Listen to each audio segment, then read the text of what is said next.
We talk about humans thinking that they're climbing a ladder. We never encourage you to get on one. Beam me up, Scotty. Or the ideal of you can't go from a non-satisfied place to a satisfied place without taking the baby steps or first becoming general.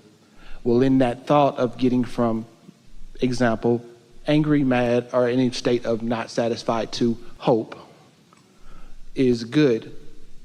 Is there a more effective way besides the daily practice of said meditation, said aligning, said refocusing, to get to that state from hope to knowing / believing, in the ideal that believing is a thought that you keep thinking?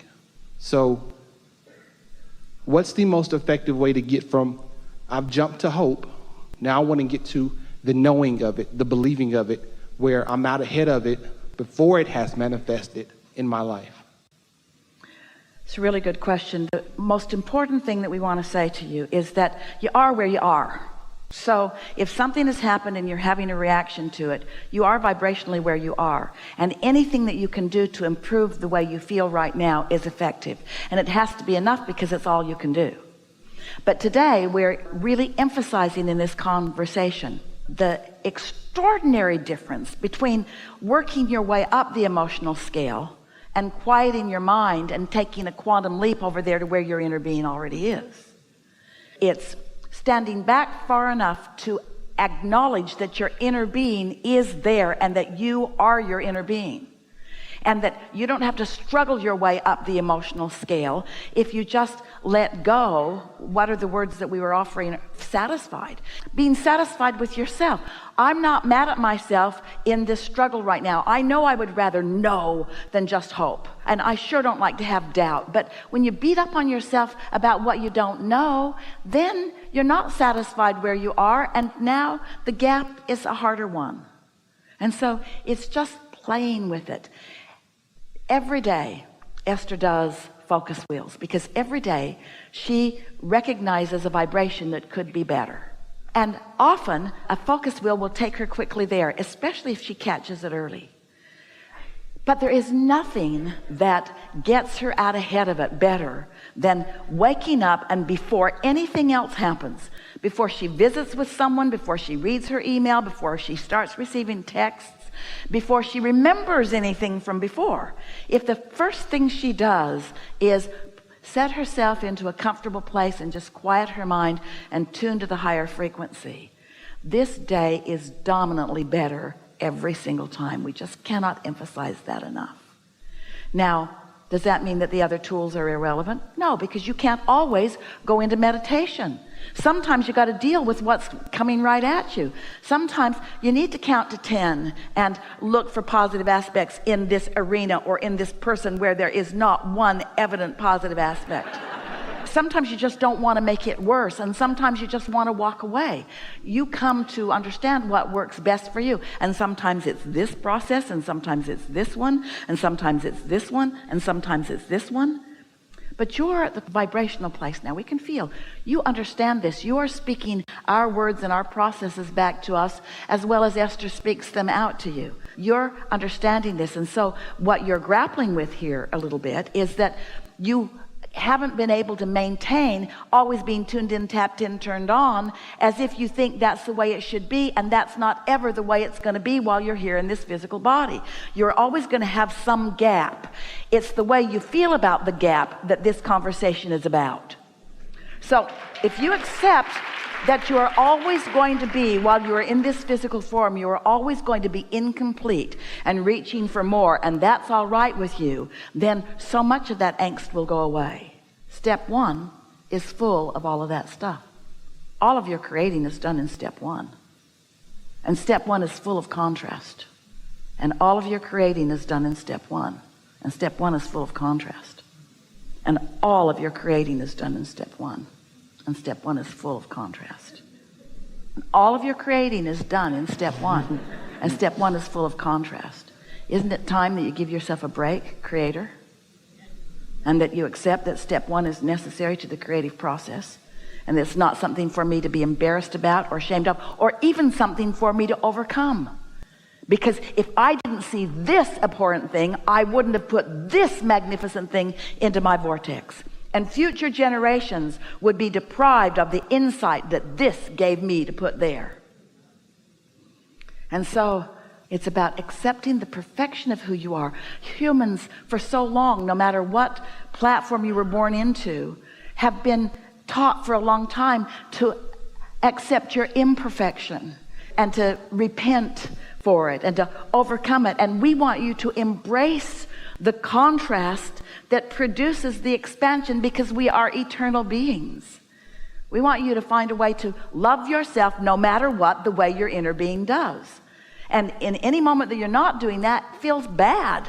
That's what guilt feels like, or shame, or even hope has got a little flecks of that, not liking myself. And so when you look at the big picture and you feel the resonance that so many of you are feeling right now about who you really are and why you're here, and you get off that service kick, you're not here to fix a broken world. It is not broken.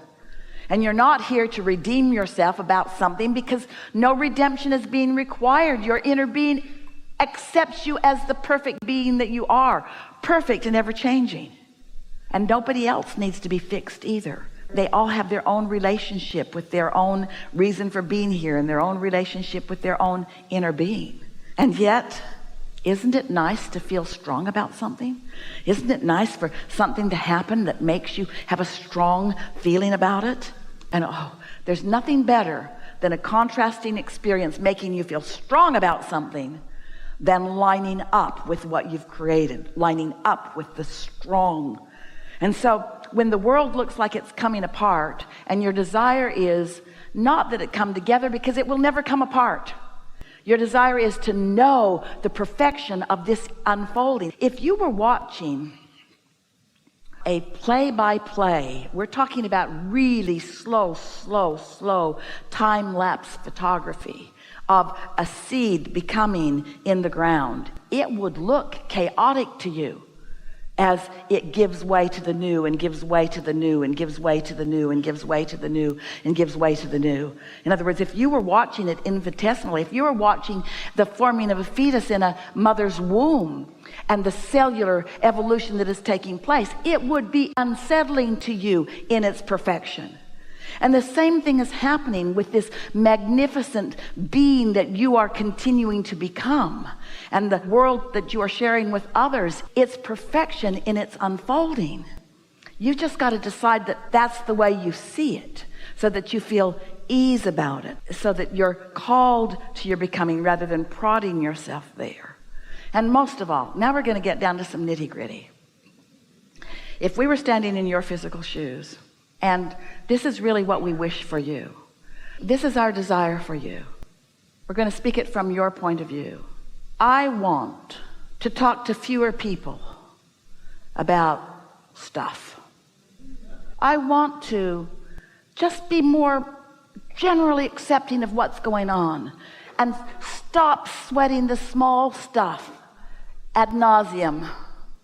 I want to step back and look at the perfection of this evolutionary time and space, this planet spinning in perfect proximity to other planets, and understanding the big thoughts that are part of that.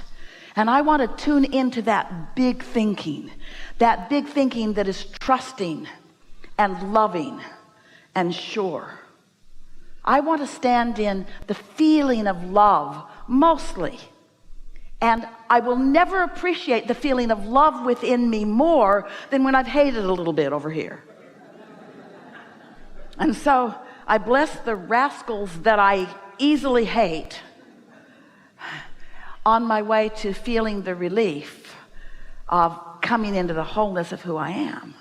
You all make too much of all of it. There's just nothing serious going on here. You came not for redemption or to save anything. You came because you're creators, and that's what creators do. And you came because it's joyful to create. And you came because when an idea hatches within you, it feels really good. And when that idea becomes more, that feels even better. And when you stand in a place of understanding how the cooperative components of the universe are all descending around you, that they're coming to you by the powerful law of attraction, and you're standing in full, vivid, lucid witnessing of the things that are coming together for you, and you're reveling in the perfection of life and of yourself, and you're feeling proud of yourself and eager for more. That's what you came for, you see. And you didn't come to teach anyone else a lesson or to get them there before they're ready to be there, any more than you would want to encourage that kernel of corn to come out and be a stalk and then an ear of corn before it's ready to be. In other words, you just accept the perfection of the process and do your best to make dominant the larger part of yourself who knows all of this. And you just revel in love and wince a little in hate, and revel in clarity and don't like confusion so much, and watch for the next opportunity and the next one and the next one and the next one. And your dominant mantra to the universe is, I am to live happily ever after. I am to live happily ever after. Not I'm to accomplish this and I'm to accomplish this, because the goal that you're reaching for, the eternal symbol or recognition of success, is that joyful intertwining with who you are. And when you are in that conscious intertwining with who you are, when you are consciously intertwined with the consciousness that is you, that conscious intertwining, you are love for yourself, for the situation.